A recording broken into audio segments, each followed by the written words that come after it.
Hi there, Dr. Inch here. Welcome back to my kitchen. Okay, today what we're going to look at, we're looking at diffusion. This experiment is really simple to set up. All we've got is a few Skittles, a couple of ramekins or little glass dishes, so cups, a bit of red dye and a bit of coffee. So you'll remember diffusion is the movement of particles from an area of high concentration to an area of low concentration.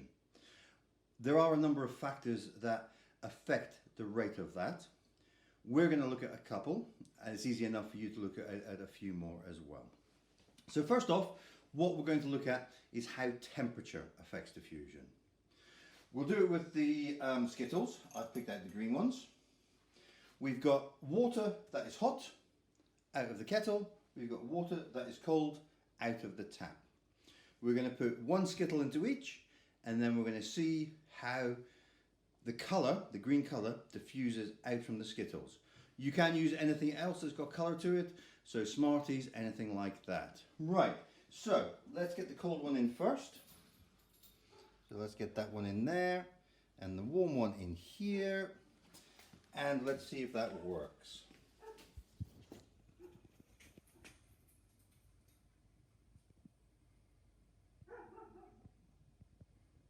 Okay, so for the hot one, you can already see the green colour is seeping out.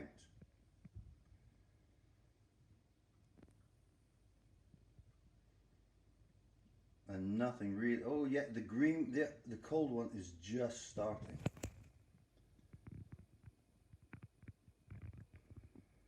You can see there's a massive difference between the two.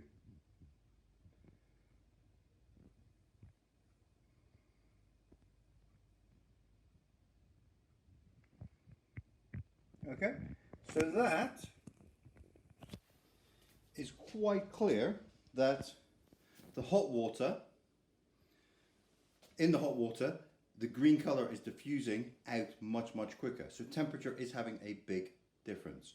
Right, let me pause it there, let me get rid of these and let me set up a new one. That's been cleared up nicely. This time we're using warm water in both. It's the same volume of water in there. But this time we're going to use the red food dye, and this time we're going to use a different concentration in each one. So I'm going to put 1 drop into this one and 2 drops into this one, roughly. So we're going to put 1 in there and 2 in there. Right, so try and make it easier. So I'll put it onto a spoon, otherwise I'll probably just pour it all in. Okay, so we put 1 drop in here, 2 drops, and have a look at that. Wow. Okay, that quite clearly shows, if you look at the one that says 2, how much is that diffused out and around that ramekin.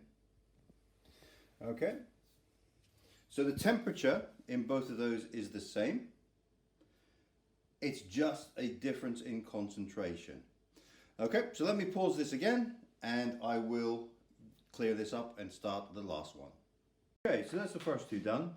Now we're moving on to the last one. This time we're going to change the volume of water we're putting the thing to diffuse into. So if you look here, we've got a very small volume of water and quite a large volume of water comparable. We're going to use coffee and we're going to see how that affects the diffusion of the coffee into the liquid. It probably will happen quite quick because the water is quite warm. The coffee, we're going to use quite a small amount. We're going to use about that in both of them. I'm going to try and make it a little bit close in both of them, because if we alter the concentration, we then don't have a comparable result. So if you come over, what we'll do, let's add it to this one first. So that goes in, and then about the same amount into the other one. Right, so looking at that,